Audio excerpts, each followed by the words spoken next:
Swiss State ရဲ့အကြောင်းကျွန်တော်ရှင်းမှာရှင်းပြခဲ့တဲ့အတိုင်းပဲငယ်ဦးမှရှုံးလို့အရင်မကောင်းနိုင်ပွဲတွေဆက်နေမှာသာလေ Saucy qualify ဖြစ်မှာပါဆိုတော့ဒီ match ကလည်း Flying Cloud မှလည်းဖြစ်တဲ့အချိန်မှာတော့ YG ရဲ့ first pick နဲ့အတူပဲ game 1လေးကတော့စတင်ပါပြီဟုတ်ပါတယ် YG ဒီအချိန်မှာတော့သူတို့ဘန်းလေးရအောင်နည်းနည်းလေးတော့တစ်ဖက်ကို respect လေးပေးထားတယ်ဒီရဲ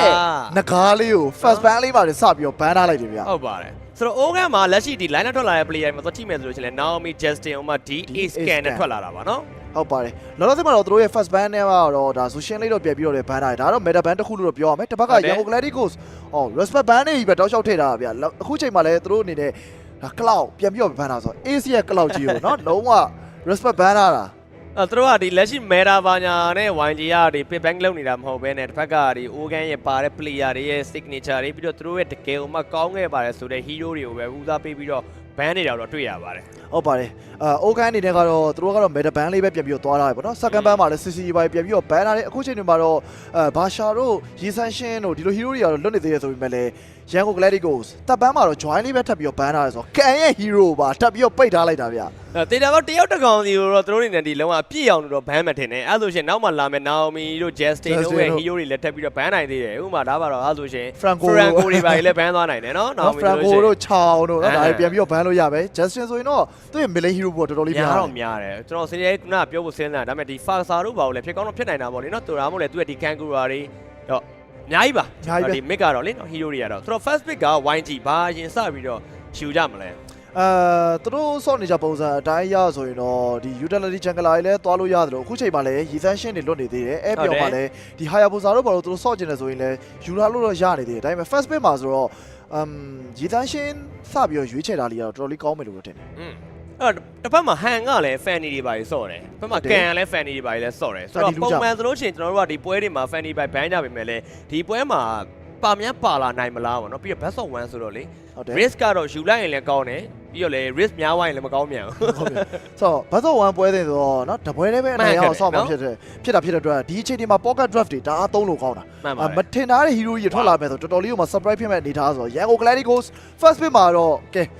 Uranus ကြီးအောင်စပြီးတော့ထွက်လာပါပြီဒီ Uranus ကိစ္စကတော့ကျွန်တော်ဒီရှေ့ရတခြားသောပွဲစဉ်တွေမှာလည်းမြင်တွေ့နေကြပါတော်တော်လေးကိုမှတောင်းညံ့တယ်နော်ဖြည့်ရှင်းရလဲရန်ဟိုမှာခက်တယ်အဲ့တော့ဘက်က Ogan ကောင်းကောင်းမုံလေးပဲသူတို့ကစတင်ပြီးတော့ Baksha Hacker နော်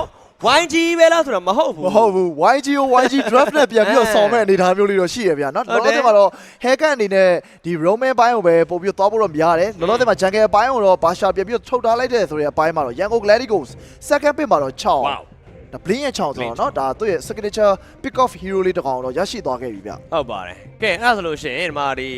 Uranus ကို6နေရောတော့မြင်နေရပြီဆိုတော့ Fanny တကယ်ကြီးကိုကျွန်တော်စန္ဒပြည့်သွားတာပ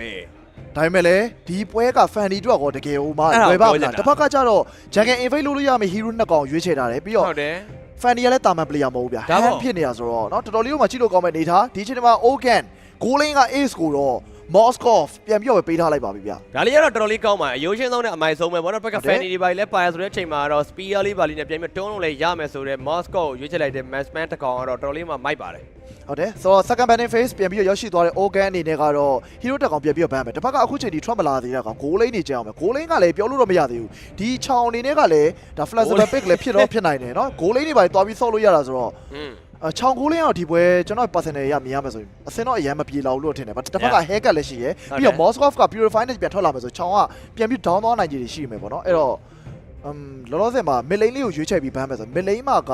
zone လေးလုံးမဲ့ if လေးပြန်ပြီးဘန်းမယ်ဆိုရင် if လေးတော့မစိုးဒါမှမဟုတ်ရှင်လေ Zushin တွေပါရောကြိုက်တာ Zushin ကတော့ first ban မှာထည့်တယ်Zushin က sorry ပါထားပြီး KB ဘန်းလိုက်တာလေးလည်းကောင်းတယ် KB လေးလည်းကောင်းတယ်ဟုတ်တယ်ဘာပြောဒီလိုမျိုးကောင်းနေရတော့လက်ရှိမှာတော့ဘန်းရမှာပဲဗျာနော်အဲ့တော့ဒီ Lunos တွေပါလေသူတို့ကတခါတည်းအပြီးတော့ဘန်းထားပြီးသားပဲဒီတစ်ဖက်တစ်ကောင်တီကတော့ကြံနေသေးတယ်ဟုတ်တယ် Lunos ဘန်းတာကတော့သူတို့ Uranus တွေပါယူလာတော့ဒီ Uranus ရဲ့ early impact တစ်ခုကိုအသုံးချပြီးသူတို့ early မှာလိုက်ချမယ်ပေါ့နော်အဲ့တော့တစ်ဖက်ကလည်း Grok တွေပါပြန်ပြီးဘန်းတာဒီပွဲမှာတော့ဒီ Grok ရဲ့ Tectonic Charge တွေเนาะဒါမြင်တွေ့ရမှာတော့လုံးဝမရှိတော့ဘူးYG Selena ကိုပါပိတ်ချထားလိုက်တာဗျအဲ့တော့နည်းနည်းဘာနဲ့တွဲကြမလဲကျွန်တော်ကြည့်နေဒီ haircut နဲ့လိုက်ပြီးတော့မှ Justin အနေနဲ့ကပေါ့နော်သူတို့ဒီ Mage ကတော့မထွက်လာသေးဘူးဒါပေမဲ့ဒီမှာ D20 EHP lane မှာအားလုံးကတော့ပါလာပါပဲအားလုံးပြီးတော့မစိုးဒီပွဲတော့ကောင်းတယ်ဗျဒီ meta မှာဒီ patch note ဘိုင်းမှာလည်းအားလုံးက damage ဘိုင်းလေးပဲနည်းနည်းနက်ထားဆိုပဲသူ spare farm ကတော့အခုကြီးအားကောင်းနေသေးတယ်အဲ့တော့အားလုံး versus Uranus ဒီ lane matchup ကတော့တော်တော်လေးကိုမှစိတ်ဝင်စားဖို့ကောင်းတယ်ဗျဟုတ်ပါတယ် အဲ့ဒါဆိုလို့ရှိရင် YG နောက်ဆုံးတော့ last bit နဲ့ကောင်းတော့ကြံမယ်သူတို့ကိုယ်တိုင်လည်းဒီ mid hero ကတော့ကြံနေသေးတာဆိုတော့ဒီမှာ Lina နဲ့ Justin အားပြိုင်မှုတစ်ခုကိုလည်းကျွန်တော်တို့ကြည့်ရမယ်မြတ်မှာပေါ့နော်ဆိုတော့ဒီ6ဝါကြောင့်လည်းကျွန်တော်တို့ကဘာပြောမှမသိသေးဘူး Roma လည်းဖြစ်နိုင်တယ်မျိုးခုနကရှောင်းပြောခဲ့တဲ့အတိုင်းဒီ goal line လည်းဖြစ်သွားနိုင်သေးတယ်ဆိုတော့လောင်းအိနေတော့ထွက်လာပါပြီလောင်ရီเนาะဒီချိန်မှာတော့လီနာရဲ့လောင်ရီကိုတော့ပြန်လဲပြီးတော့ပဲမြင်တွေ့ထားရတယ်အဲ့တော့flanking တွေဘယ်လောက်ထိလှုပ်ထားနိုင်မလဲပြီးတော့ teleportation တွေနဲ့ဘယ်လို setup တွေချသွားမလဲဆိုတော့ဒီပွဲမှာကြည့်ရမယ်ပေါ့နော်လောလောဆယ်ဒီချောင်ရဲ့ flexible ဖြစ်နေတဲ့အရာတစ်ခုကိုတော့နောက်ဆုံး last bit မှာပြသဖို့တော့အချိန်တစ်ခုတော့ရောက်လာပြီအဲ့တော့ချောင်အနေနဲ့က Roma ပဲသွားချင်တာလားဒါမှမဟုတ် goal line သွားမလား Roma သွားမယ်ဆိုရင်တော့တစ်ဖက်ကထုတ်ထားတဲ့ဒီအားလုံးလို့ပါလို့ဒီ mini disable လေးတွေပါနေတာဖြစ်တဲ့အတွက်သူ pick off လုပ်ရတဲ့အပိုင်းလေးမှာနည်းနည်းအခက်ခဲတော့ရှိနိုင်တယ်ဗျဟုတ်ပါတယ်ကဲဟိုသူတို့လည်း YT တော်တော်လေးအချိန်ပေးပြီးတော့စဉ်းစားနေပြီဗျာနော်သူတို့လည်းဒီရှေ့မှာရှိခဲ့တဲ့ hero 3အောင်ပြန်ကြည့်မယ်ဆိုလို့ရှိရင်လည်း wow အဲ့တော့ 4BS နဲ့ Kadita နဲ့ Kadita hacker အဲ့တော့ goal line ကနည်းနည်းလေးခံမှန်းရခတ်သွားတယ်ဆိုတော့ Uranus ကိုပဲ goal line သွားဖို့ဖြစ်လာမလားဒါပေမဲ့ကျွန်တော်ထင်ရတော့6မဲဖြစ်ဖို့တော့များမှထင်တာပဲတဲ့မှာသူဒီကန်ပြူရတာရိမ့်မကောင်းပေမဲ့လည်းရတော့ G-Quan တုံနဲ့ပဲသွေးလိုက်ပြီးတော့ shot နည်းနည်းပါဒီထိန်းတာပေါ့နော်သွေး shot Fanny လာပြီးတော့ပိုင်းဟုတ်တယ်တစ်ဖက်ကလည်းဒါ Justin ရဲ့တကယ်မှကောင်းခဲ့ပါတယ်ဆိုတော့ကတိတာပြန်ပြီးတော့တွဲထားတယ်စတွေးနေရပါတယ် Johnson ကတိတာများလာမလားလို့အဲ့ဒါကြီးကပို့ပြီးတော့ အနေများနော်တကားကြီးနဲ့တိုက်ပြီးတခါလေးရေဘွက်ခွဲသွားတယ်တန်းပြောက်ကဲဒါဆိုရှင်တော့ drug ကတော့ပြီးသွားပြီနှစ်သင်းစလုံး organ ကလည်း drug ကလည်း mic တယ်သူတို့ signature လည်းအများကြီးလည်းပါတဲ့ပြင်တစ်ဖက်ကလည်း YG လည်းဖြစ်နေတဲ့ Fanny ပဲလည်းကျွန်တော်အနေနဲ့ပြန်ပြီးတော့ကြည့်ရမယ်ပြီးတော့ဒါသည် Best of One Series ရဲ့ Swiss State ပဲဖြစ်ပါတယ်ဟုတ်ပါတယ်ဆိုတော့နော် in game လေးမှာဘယ်လိုအခြေအနေမျိုးလေးဖြစ်သွားမလဲဆိုတော့ကျွန်တော် caster နဲ့ပဲသွားပြီးတော့ကြည့်လိုက်အောင်အဲ့တော့နော်ကျွန်တော်တို့အားလုံးပဲဒါချစ်ချင်နေကြတဲ့နော် Anthony Season 3ရဲ့ Swiss Stake Day number 1စလာခဲ့ပဲဖြစ်ပါတယ်ခင်ဗျာဟုတ်ပါတယ်အဲ့တော့ပထမဆုံး Day 1 match မှာပွဲမှာနေတဲ့ YG Best အမေရိကန်တွေပွဲချင်ဆက်လာခဲ့ဖြစ်ပါတယ်ဟုတ်ပါအေး First Black ကျွန်တော်တို့ပွဲရဲ့လုံးဝအစပိုင်းဒါ10မိနစ်ဒါမပြည့်သေးတဲ့ပေါ့နော်တိုင်လေးတစ်ခုမှတော့ဒါကန် First Black တော့စပြီးတော့ခွင့်ပြုပေးခဲ့တယ်ဘက်ကဟန်ရဲ့Fanny ဆိုတာလည်းတကယ်တော်လေးကိုလှုပ်ကောင်းနေဆိုပေမဲ့နောက်ပြီးချက်ချင်းဆိုဟန်ကိုပြန်ပြီးယူပေးခဲ့တယ်ဗျာတော်လေးကိုမြန်ဆက်ရှိလာတဲ့ Hyuki လို့ပြောရလိမ့်မယ်ပေါ့နော်ပြန်လဲပြီးတော့ဒါ jacket ဖြစ်တဲ့ခံလည်းပြန်ပြီးတော့တောင်းထားခဲ့တော့ Hyuki ဝဲအဲ့တော့အားလုံးကလည်းပြန်ပြီးရှိတယ်ဆိုတော့အားလုံးဒီနဲ့အဓိကထူးခြားသွားတာကဒါအပေါ်လည်းမှပြန်ပြီးတော့တွေးလိုက်ရတယ်က 4PS ကိုလေးဆိုတာလေးကိုတွေးလိုက်ရတယ်ပေါ့နော်ဟုတ်တယ်ဒီမှာလာတဲ့6ရဲ့ 4PS ရဲ့ Uranus ရဲ့ဆိုပဲဂျားလေးတွေပါဘူးဂိုးလေးသွားခဲ့ဆိုတာလေးကိုတော့ဒါ drop မှာအနေငယ်စဉ်းစားတော့ကြက်သွားခဲ့မှာတကယ်ထွက်လာတော့လုံးဝ stick 4PS တော့ပြန်ပြီးရွေးချက်သွားပါတယ်ဒီကတော့ Moscow တွေပါကြောင့် 4PS နဲ့ထိန်းရတယ်လေပို့ပြီးတော့အဆင်ပြေမယ်ပေါ့နော်သူတို့တွက်စားတာပုံနဲ့အနေထားတစ်ခုကတော့မစိုးဘူးနောက်မီအနေနဲ့ကလည်းပဲဒီမှာ haircut ကိုပြန်ပြီးတော့ယူခဲ့ရကြအဲ့တော့ရှင်ပွဲတွေပါမှဆို YG နေနဲ့ဒါ haircut ကိုအမြဲတမ်းဒီက big clip picture ရှိခဲ့ရဆိုရင်ဒီမှာ organ သူတို့စတင်ပြီးတော့ပဲ haircut ကိုရွေးချက်လာခဲ့တယ်သူတို့ထွက်လာခဲ့တဲ့ drop အရာမှာလည်းဘာမှတော့သိပြီးပြောစရာမရှိဘူးတစ်ဖက်ကဒါ YG ဆိုတော့လောလောလတ်လတ်မှာတော်တော်လေးကိုအင်အားကြီးနေတဲ့တင်းပြတ်တယ်လို့တစ်ဖက်က organ ဆိုတာကျွန်တော်တို့လုံးဝ legendary player တွေနဲ့ပြန်လဲစုဖွဲ့ထားခဲ့တဲ့အတင်းလို့ပြောရလဲမမှားဘူးကြာတော်လေးကိုစိတ်ဝင်စားမှုတော့ကောင်းတယ်ကျွန်တော်လက်ရှိဒီဒါ YG ဒါကြာသေးခဲ့ရမှာတကယ်ကိုမှသူရဲ့ဒါဘုံတစ်ခုရယူနိုင်ခဲ့တဲ့ဒီတစ်ခုမှရှိနေခဲ့အတင်းကိုပဲဆက်လက်ပြေးခဲ့ရတာ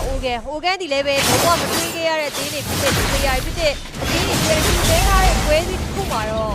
့ဒါလက်ရှိရိုင်းလေးပဲ Hyuki 1-1နဲ့ပဲငြိမ်နေပြီးတော့ဒါ first star တွေတော့စ try ဖို့တော့ကြိုးစားနေပါပြီ။ Okay အဲ့တော့ first star တဲ့ကျွန်တော်တို့ဘက်မှာတော့ hand တော့စပြီးထိနေတော့ဟိုဘက် stick စပြီးပေးလိုက်ရတယ်ပဲ။အဲ့တော့ဘက်ကနေပိုးပြတ်မရှိတော့တဲ့တစ်ခုမှဒီပြေးပြီးတော့ဝင်လာဖို့ကြိုးစားနေနောက်ပြီးနောက်ကနေ dark knight fall လေးပြန်ပြီးတော့ခံ retriever တက်ပြီးတော့ရတာဒီမှာတော်တော်လေးကိုလှပသေးတာနေတဲ့တကယ်ကို battery ချားထဲမှာတော့ Hyuki တစ်ကောင်နဲ့အတူနောက်တစ် turtle လေးကိုထပ်ပြီးတော့ organ ပိုင်ဆိုင်ထားခဲ့တယ်ဖြစ်ပါတယ်။ So Hyuki ပိုင်ဆိုင်ရပါနောက်တစ်ကောင်ထပ်မှတ်ပြီးတော့ရရှိသွားခဲ့ဆိုတော့ organ နောက်ဘိုင်းပေါ်လည်းတော့ YG လောက်တော့စပြီးတော့တာလာနေခဲ့ပြီ။ဒီကနောက်ကနေပြေးကြည့်မယ်ဆိုလို့ရှိရင်တော့နောက်ပြီး haircut အလုံးလုံးနေရာလေးတော့တကောင်းနေလို့ပြောလို့ရတယ်။ဘာလို့မချစ်နေ။အော်ဆွဲကိုသွားနေတယ်ပဲနောက်ချက်တကောအပိုင်သိမ်းသွားပြီဖြစ်တဲ့နာအူမီတော့300ပါဟုတ်တယ်ကဲတော့မင်းပေါ်ပဲပြန်ပြီးတော့ပဲဟန်လက်ချက်တွေနဲ့တော့ပြန်တော့ပြီးထားရတယ်ဗျာအများကြီးတော့ပြဿနာတော့မရှိသေးဘူးကဲမင်းတော့ဒီချိန်မှာနှစ်ကတီးတီးတော့ဒါသူ့နေကြာလာရဆိုတော့ဘလင်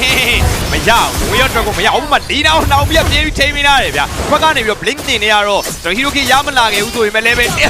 သူကထပ်ပြီးပေးလိုက်ရဆိုတော့နောက်ပြီး Hyuki က 5cc ပါ9ကောင်လုံးမှာတူကြီးပဲ9ကောင်လုံးရရှိထားတာကြီးရောက်လုံးဝအရေးမြန်နေပေါ့နော်ဆိုတော့500ထိတောင်မှရရှိသွားခဲ့ပြီတွက်လာတဲ့အဲ့ဒီ damage ရှိနေထပ်ပြီးသွားမယ်ဆိုလို့ရှိရင်နောက်ပိုင်းမှာတကယ်ကိုပဲဒါထိုးခဲ့မယ်ဆိုတော့လော်ရီတို့ဘာပြန်ပြီးကြည့်မယ်ဆိုလီနာအရင်ရောက်ခဲ့တိုင်းဘောလုံးကတော့ hit စပြီး post တွေတောက်ချက်ပေးပြီးတော့ဂျိုးသားလာတဲ့ stage နောက်မှာ ace ကတော်လေးရော့သွားတာဒါပေမဲ့အဲ့ goal line မှာ 1v1 တော့အဆင်မပြေဘူးဗျာတဲ့ဒီအချိန်မှာတော့ Moscow အနေနဲ့ လုံးဝသွားပိုးပြက်ကိုသွားထိလို့ရမှာမဟုတ်ဘူးအဲ့တော့သိတယ်ကမ်နဲ့နောက်ပြီးတော့တစ်ချင်းပဲတန်းပြီးတော့ပေါ်နဲ့ကိုပြေးတက်လာခဲ့ဆိုတက်ပြီးတော့ပဲ stick ကိုပါထပ်ဖြတ်ဖို့ကြိုးစားနေတဲ့ stick လုံးဝမသေးသေးပါတော့ဒီဟန်ပြန်ပြီး dimension တွေနဲ့ပြန်ရောက်လာခဲ့တော့နာအိုမီ shut down blink ကပြန်ပြီးတော့ယူသွားခဲ့ပါတယ် ကဲရရှိသွားခဲ့တဲ့ shutdown game ရတော့အကောင်းဆုံးလို့ပဲပြောပြီးရရတယ်ဘောလုံးမတီးရလဲပြီးတော့ final stage ပြန်ပေးနေဒီတောင်တို့ပါမလာခဲ့ဆိုရှင်ကတော့ဒီချိန်မှာ Uranus Sky Knight တို့ကြောင့်မလို့တော့သူ့ရဲ့ဒီတိုက်ပြီးတော့ဒီ turret ကျော်ပြီးတော့ fishing တာတွေကသူစပြီးတော့လုံဆောင်နေခဲ့ပြီပေါ့နော်လက်ရှိမှာလည်းပဲတွားပြီး mid တွေပါတွားပြီး roam နောက်တစ်ပေါ်လာမယ်ဆိုရင် target battle လေးကြလို့ရှိရင်သူ့ရဲ့ space စားသုံးမှုတွေကဘယ်လောက်ထိပြန်နိုင်လဲရှိတော့မလဲဆိုတော့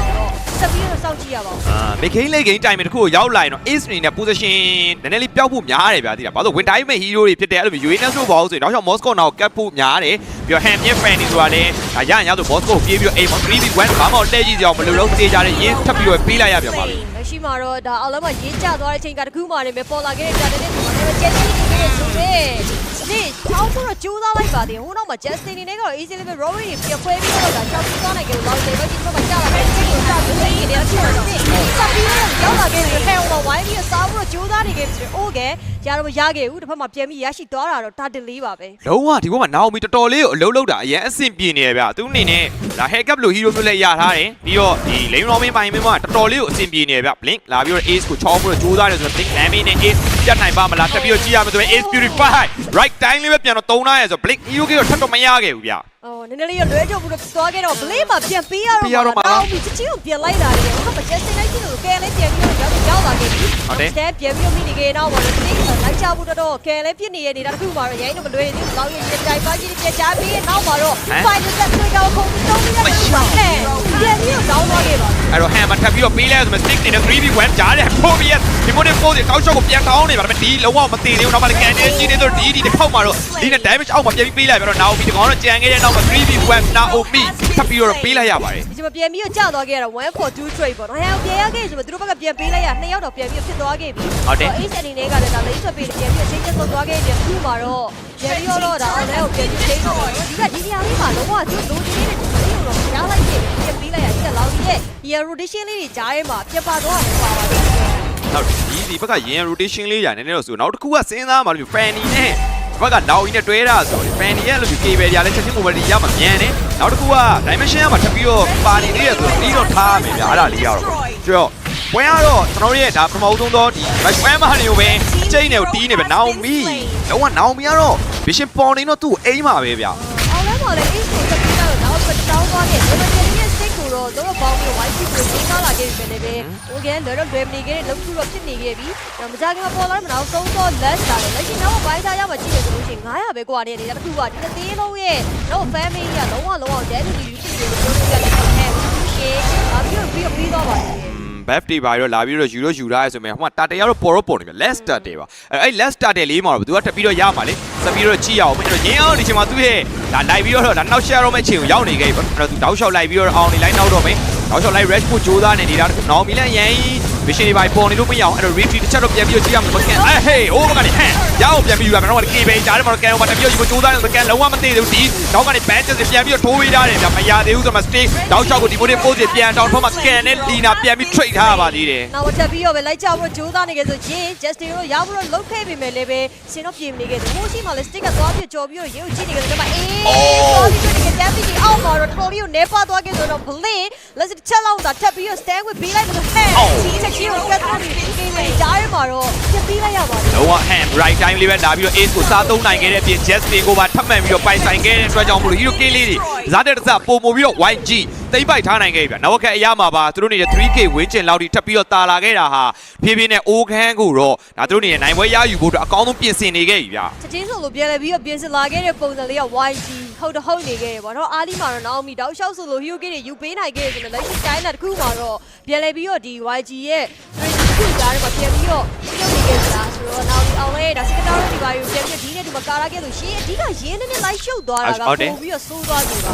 ရင်းတောက်လျှောက်ကိုလိုက်ပြီးတော့အော် Naomi လုံးဝကျွန်တော်ကပြောလို့မျိုးလိမ့်မုံမှာသူ့ကိုတွေးလိုက်တာနဲ့ဝိုင်းပြီးတော့ဖြတ်ဖို့ကကြိုးစားနေပြီ။ဟောင်းကလည်းပဲဒီ strike တွေပြန်ပြီးရိုက်ထားရဲဆိုပေမဲ့လည်းပဲ rock wave pick လုံးဝမတည်သေးဘူးဒီတစ်ခေါက်နောက်တစ်ချက်မှာတော့ဒီ ဂျိုက်ချက်တွေကြားထဲမှာပြန်ပြီးပေးလိုက်မယ်ဒီနာမှာတက်ပြီးတော့ဂျွန်နေခဲ့ဆိုတော့ရင်းအောင်တောက်ချောက်လိုက်ပြီးတော့ကာဗာလုတ်ပေးနေသေးတယ်မရတော့ဘူးဒါပေမဲ့ရင်းမှာတက်ပြီးတော့ပေးလိုက်ရနိုင်တယ်တောက်ချောက် get လုတ်ပေးနေပေမဲ့လည်းဒီ 3v1 2v1 ဆိုတဲ့ situation တစ်ခုလုံးပြန်ပြီးတော့ရောက်နေကြဆို back get တွေရှိနေတဲ့ cap justin နောက်မှာတောက်ချောက်ကိုရှိနေ ace ပါထပ်ပြီးတော့ပါဝင်ပူးပေါင်းလာခဲ့တဲ့ဘယ်တဲ့တစ်ခုမှာတော့ YMG ပြန်တော့ fall ထားရတယ်ဗျ တောက်လျှောက်ကိုလိုက်ပြီးတော့ကြိုးစားလာခဲ့တယ်ဒါပေမဲ့ final set ပြန်ပြီးတော့ကြိုက်တာခဲ့တယ်ပြန်ပြီးတော့ဒီ diversion နဲ့အတူပဲ Lina လုံးဝ pretty right တိုင်းလောက်ကျသွားခဲ့လို့တော့လွတ်သွားခဲ့လို့ပြောရမှာပဲဒီ final set တာတကယ်လို့ diversion ရဲ့အပြင်လာရောက်သွားခဲ့မယ်ဆို Lina လွတ်ဖို့တော့မတွေ့တော့ဘူး လုံးဝ dimension နဲ့ကနေပြီးတော့သူဒီဆွဲထုတ်ခဲ့တာပေါ့နော် final slash နဲ့ဒါပေမဲ့နည်းနည်းလေးကတိလေးလိုသွားခဲ့နေတာတခုမှာတော့ဒီနာတော့ပြန်ပြီးတော့တွတ်သွားတယ်။တော့စရာသိတော့မရှိဘူး။ A စစ်စစ်ပဲဆိုရင်တော့မတီး။နောက်မှတော့ make a mini wave ပြန်ပြီးရှင်းတယ်။လောရတယ်ပေါ်လာခဲ့ပြီး fast lock ။ဒီနှစ်သင်းကတော့လုံးဝတော့ share ချနေပြီ။တစ်ဖက်ကလည်းပဲတကယ်ကို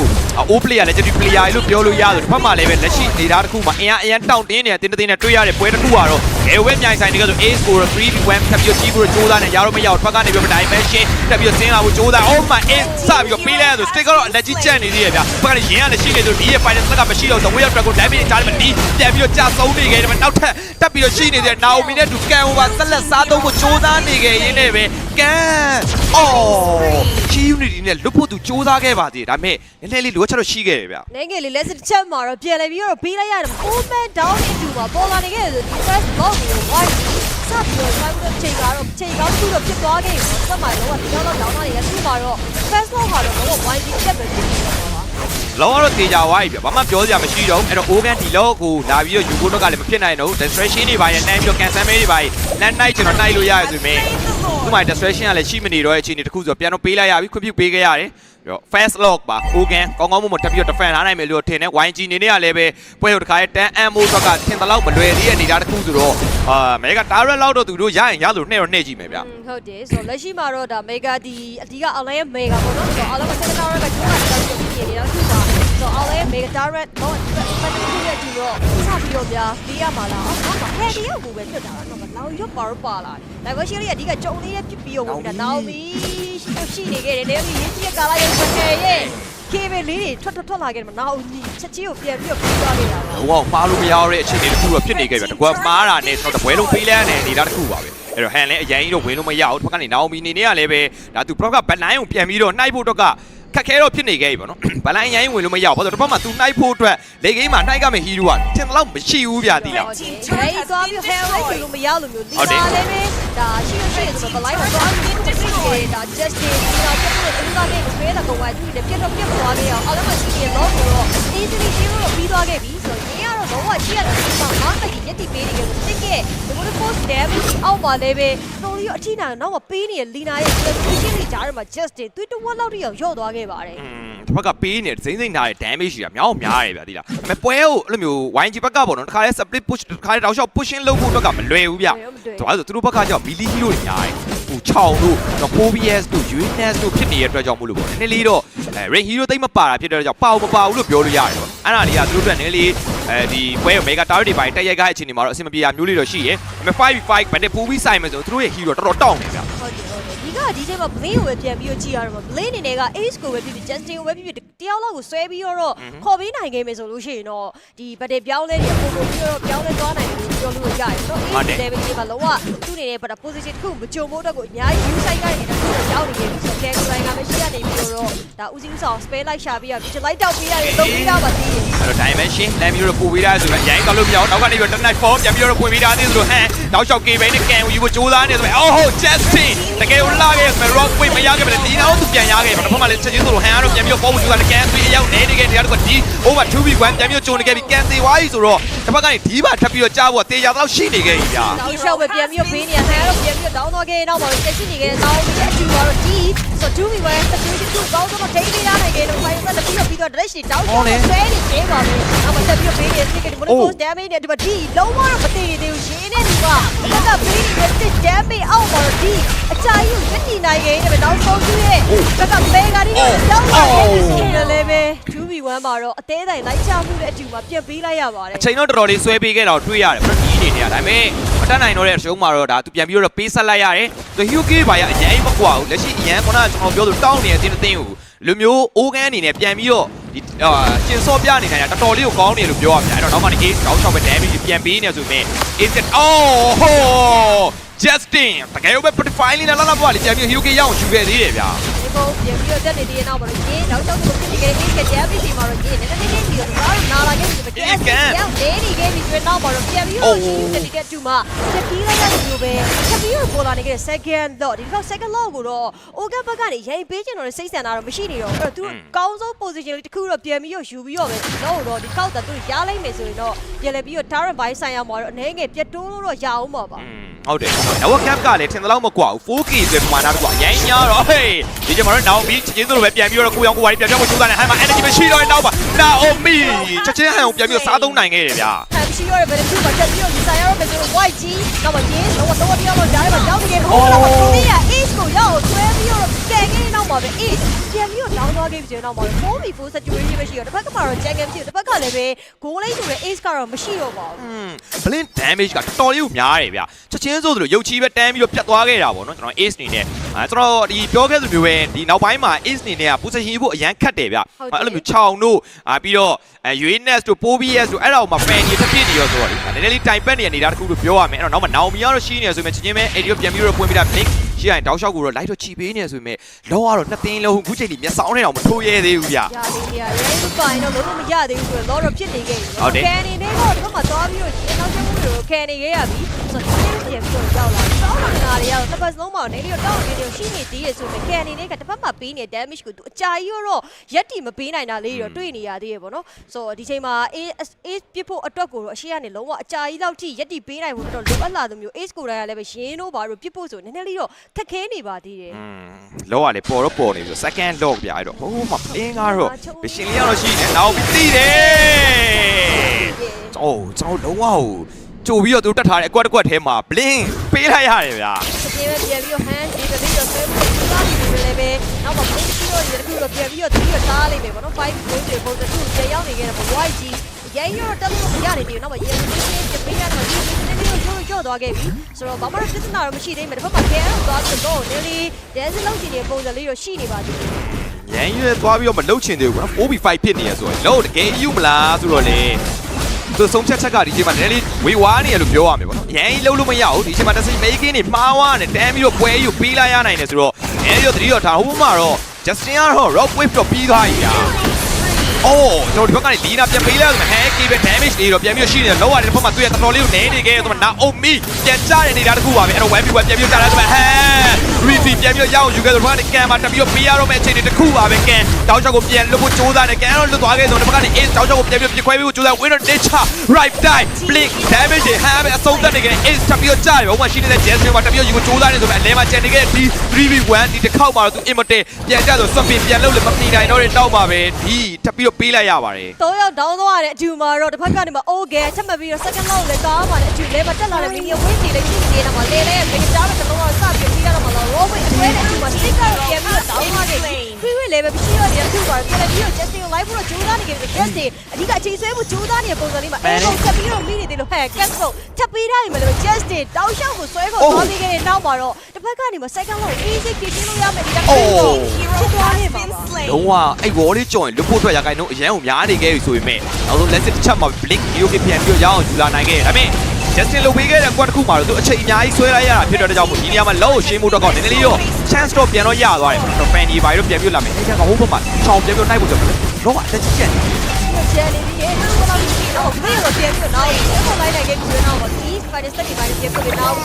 ့တော့ဒီကပြေးနေရတယ်ရှုပ်ကလည်းစောင့်နေခဲ့တယ်ချင်းရတယ်သူတို့က easy ပဲ bliss bay တွေရှိနေတဲ့အတွက်ကြောင့်မို့နောင်မီကတော့လုံးဝတော့မသိဘူးဒီတော့မှသူ့အနေနဲ့ဒီ hero ကိုဘယ်ကိုကြုံရင်ကြုံလို့တော်ပြီးတော့ဆွဲစားနေရလေးတွေကငယ်ကိုကောင်းနေတယ်ပြောလို့ရတယ်ဒီဘွဲမှာနောင်မီကတော်တော်လေးတော့လောက်ကွက်တော့လုတ်ပေးနေပါသေးတယ်သူ hero ရဲ့တကောင်ရရဲ့တကောင်စားသူလိုက်ပြီးတော့ဖြတ်ပေးနေတယ်ဆိုတော့ပွဲကစားခြင်းရတယ်19မိနစ်18မိနစ်ဝင်းကျင်ဆိုတဲ့ time တစ်ခုက Ogan ဘက်ကလည်းဘာမှမဆိုပြန်ဖြစ်သွားနိုင်တယ်ဗျာဒီချိန်မှာ one way လက်တက်ရိုက်လို့ရတဲ့နေတာတစ်ခုဆိုတော့ YG သူတို့လည်းမှားခွင့်တော့မရှိတော့ပါဘူးလက်ရှိမှာတော့ပြန်လဲပြီးတော့ဒါသူတို့အနေနဲ့နည်းနည်းလေးပြန်ပြီးတော့ဖောင်ပြဖွဲဖို့တော့လိုအပ်လာနေခဲ့ပြီပေါ့နော်ဆိုတော့ဒီဘက်မှာလည်းပဲလော့ပေါ်ဖို့အချိန်တိုင်းတာတစ်ခုတော့လိုနေသေးပဲဒါတစ်ဖက်ကပြန်ကြည့်မယ်ဆိုမေဂါဒါရက်ကနှလုံးလောက်ပြီးတော့ပေးတာတောက်ပိုင်းဆိုင်ရာမှာတော့ Ogan အနေနဲ့ကအရင်ကနှိပ်ပါနေရတွေးရပေမဲ့ဒီချိန်နေတာတစ်ခုမှပြန်ကြည့်မယ်ဆိုအချိန်တိုင်းတာရမှာလဲ18မိနစ်လောက်ထိတော့ဖြစ်နေခဲ့တဲ့နောက်မှာဒီ Darren တကယ်ချိုးမယ်ဆိုလို့ရှိရင်တော့အကြာကြီးချိုးအောင်မဟုတ်တော့ one way တက်သွားလို့ရတယ်ဟုတ်တယ်ကျွန်တော်အဲ့ဒါကြောင့်မို့ဒီချိန်မှာ4 man လောက်တော့ YG ဘက်ကပြန် down သွားရင်လေထင်တယ်လို့လွယ်မှာမဟုတ်ဘူးဗျ YG လည်းဒီချိန်မှာမှားလို့မရဘူးနောက်ထပ် tap lob တွေပါတယ်သူတို့ခဏတစ်ဖြုတ်တော့ပြန်စောင့်ရလိမ့်မယ် lob တယ်မှာပဲ YG ဒါသူတို့တာနေရဲ့အကွက်တစ်ခုကိုပဲပြန်ပြီးတော့ပုံဖော်မှတော့ရလိမ့်မယ်ဗျဟုတ်တယ်ဆိုတော့လက်ရှိချိန်တိုင်းတာတခုပေါ်နောက်ဘိုင်းစားဆိုင်ရမှာတော့ YG 2K ဒါ 3K ဝင်းတစ်လောက်ပြီးတော့တာထားချင်တယ်တိုင်းတာရမှာလည်းအရင်ကသွားရဲတော့မဟုတ်တော့ဘူးလို့ပြောမှာဟဲ့နေကေပဲသွားဆွဲကဲအောင်ဘာမှတော့ဖြစ်မနေဘူးကဲရဲ့3ရတယ်လေဒါ2-3လောက်ထိရော့သွားရဆိုတော့ဘာမှတော့ထပ်ပြီးတော့သွားကြည့်လို့မရှိဒါပေမဲ့အဲ့ဒီကအေးစာပြီးတော့တော့သွားနိုင်တယ်ရှိတယ်နောက်မှကျင်းပြီးဟာလေးရတော့ကျင်းနေတဲ့အချင်းကနားနေပြီလားဟုတ်ဒီကအဲ့ fan တွေကိုကျွန်တော်တည်ဖမ်းလို့ရတယ်ဒီကသိပါဘူးဗျာဒီကအဲ့ဒါလည်းလေးတိုင်ပတ်နေရလို့ပြောရမယ်ဗျာဒီကတော့အဲ့ fan တွေကကေဘယ်လေးနဲ့ဝင်လဲထွက်လိုက်သူအေးစေးအလုံးလုံးပြနေရလို့လည်းပြောရမယ်အောင်ပြည့်မရှင်နေရလဲကောင်းတော့ကောင်းတယ်ဗျအဲ့ခြုံနေဥသာမှားဝင်လန်ခြောင်နေပါလေပြက်တယ်ဗျဘာမှလုံးလို့မရဘူးဟုတ်တယ်ဘလင်းအောင်မခဲနိုင်နေတဲ့နေတာတစ်ခုမှာကဲလို့သာလီနာသာသွားပြီးရှိနေခဲ့မယ်ဆိုရင်တော့တန်းပြီးတော့ချက်3ချင်းလောက်နဲ့တန်းပြီးပြတ်သွားမှာလက်ရှိမှာလော်ကြီးကလည်းစပြီးပေါ်လာခဲ့ပြီးဆိုတက်လော့ဒီလော့ကိုရဖို့တော့ချိန်ကတော့ home နေခဲ့သေးဘူးဆိုတော့ပြန်ပြီးတော့စောင့်အောင်မယ်ပေါ့နော်လော့တီလည်းပဲ2ချိန်လုံးကဟန်အနေနဲ့ကပထမလော့မှာတော့ဆိုလို့ရှိရင် retribution တော့မရှိခဲ့ဘူးပေါ့နော်ဒါပေမဲ့တစ်ပတ်မှာပြန်ပြီးတော့ကန်အနေနဲ့က stand အနေငယ်ပြီးသွားတဲ့အချိန်တစ်ခုမှာဟန်ပြန်ရခဲ့လို့နောက်တစ်ချက်တက်ပြီးတော့ second lock မှာလည်းပဲဒီ retribution မှန်ကန်စားပေးနိုင်မှုအောက်မှာ second lock ရသွားခဲ့ပြီးတော့ဒီတစ်ခါတက်လော့မှာရောထပ်ပြီးတော့ရရှိသွားပါလေဆိုတာလေးကိုတော့ဆက်စောင့်ကြည့်ရပါဦးမယ်ကျွန်တော်တော့ online နေလောဆယ် split push ဖို့တော့သူကြိုးစားနေရဗျဘယ်တော့ night တော့ night ချင်တယ်ဟုတ်သူတို့မှလည်းလောင်ကြလည်းပါနေဆို dimension တွေကလည်းလျှက်တစ်ပြက်ပို့လို့ရမျိုးလည်းရှိနေတယ်ဆိုဦးငန်းတော့ကျွန်တော်နေနေနော်နောက်တကားဂိတ်ကိုသူလုံညော်တော့စောင့်ထိန်မှရနေပဲဗျဟုတ်တယ်ဆိုရဲရိုးဒါသွားပြီးတော့လှထားလို့တော့မရနေဘူးဒီကဒါ ace ကပဲပြန်ပြီးတော့စောင့်အောင်ပါလား ace ကတော့စောင့်မယ် blade နဲ့တွေးမယ်ဆိုလို့ရှိရင် ace ကလွယ်မှာတော့မဟုတ်ဘူး purify နေရောနောက်တော့ win ချက်တွေရှိနေသည့်တိုင်အောင်လို့တော့တစ်ချက်လောက်သာမိသွားခဲ့ပြီဆိုပြန်ပြီးတော့ဒီကရမယ်ပြန်သွားနိုင်တယ်ဟုတ်တယ်ဒီက diversion ကလည်းတခုရှိနေသေးတယ်တစ်ဖက်မှာ low တဲစစ်လုပ်ပြီး diversion နဲ့တောင်းတော့ချိုးရင်လည်းအဲ့ဒီကအရင်များပါတယ်မှန်တယ်ဒီကတော့ B နဲ့ wave ဝင်သွားတယ် dimension နဲ့တန်းပြီးတော့ဆင်းသွားလို့ရနေရဆိုတော့ဟုတ်တယ်အိုးကန်အဲ့ဒါမို့ low ပတ်တယ်ကိုလည်းသူလာပြီးတော့ join ဖို့တော့ကသိရမလားနောက်ကလည်းမလုံကြောမလုံဖြစ်နေရပါတော့အဲ့တော့အရှိမဘက်တပြေးဆန်မလားနောက်ကနေပြီးတော့ပဲ champion ဆောင်းအောင်မလားဆိုတော့စဉ်းစားနေရတဲ့အခြေအနေတစ်ခုဆိုတော့နည်းလေးတော့စဉ်းစားတာတော့တကယ်ကိုပဲအဆုံးပြတော့ခက်တယ်ဗျာခက်ခဲနေခဲ့နောက်မီအဲ့ဒီပြတော့3ရောက်တော့ပြေးစင်းလာတယ်တခုမှအေးပြေးမတော့ရတော့မယ်နောက်မှလည်းတောက်တော့လိုက်ဖို့ဂျိုးသားလာမယ်ဒီကဒီ diversion တခုနဲ့ပဲလုံးလုံးဖို့ဂျိုးသားလာနေခဲ့ဆို YG ဒီလုံးနဲ့လေဆွဲခေါ်ထားလို့မချုံထဲမှာကျန်းစင်းသွားပြီးတော့ဝင်ကျန်းပြီးအခွဲပေါ်တော့ရင